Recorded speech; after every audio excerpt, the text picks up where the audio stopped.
All right, guys. Hey, my name is Steve Alejandro, and some of you guys know me, some of you guys don't know me, but I'm a photographer out here in St. Louis.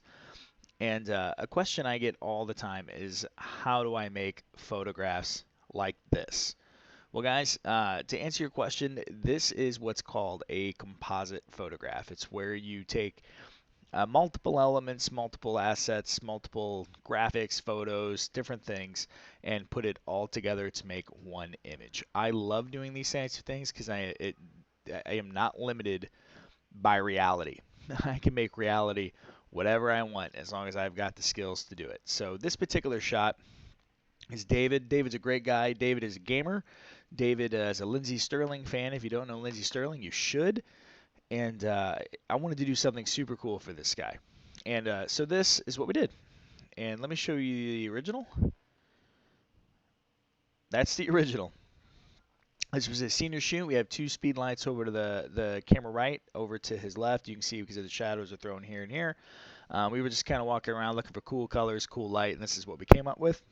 Actually, didn't even know there was going to be a cello in this shoot until Mom pulled it out. So I was kind of glad she did. This thought kind of jumped into my head right away. I knew I wanted to do something cool. So to make something like this, it takes first you kind of want to have an idea of a plan.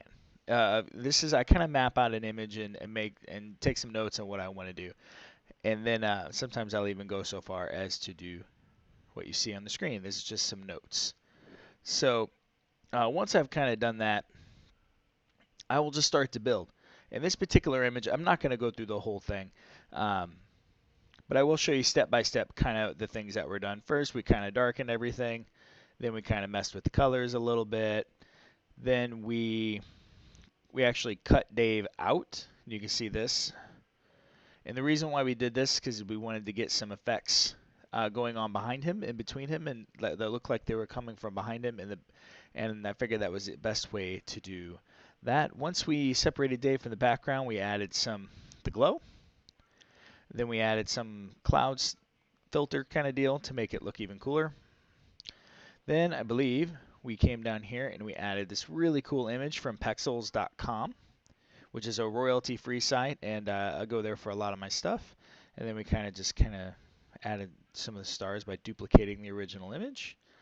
Then we added the bow, which I thought was super cool. And then because the bow is a light source, because it's like a laser bow or something, that creates its own glow, so we added that. Then we did the back of the cello, same kind of a deal, and then added a glow from the cello to kind of make it look all cool. Um, then the next thing we did is we even darkened it a little bit more to kind of add some different, kind of a different look and feel to it.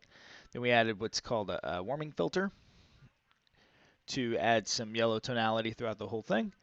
Then we did and one more kind of global effect there. Then we sharpened it up, kind of brought out some detail in his shirt. You see the difference there. It's love it or hate it. That's what we decided to do.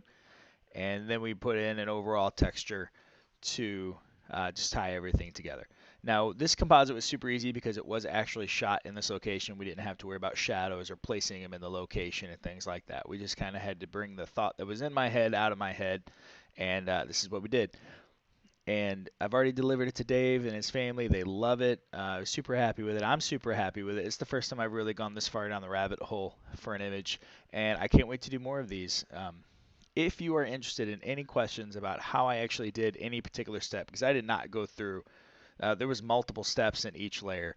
And if you're interested in a full-blown tutorial or if you have specific questions, I'm happy to ask. Feel free to reach out to me in social media, email, whatever, however you know how to get a hold of me. So thank you guys for watching this. Hope it was even somewhat remotely interesting. And if you're looking for this level of artwork and to create something cool for your family or for yourself or for your business or whatever, definitely reach out to me. I would love to create something cool for you. Thanks, guys.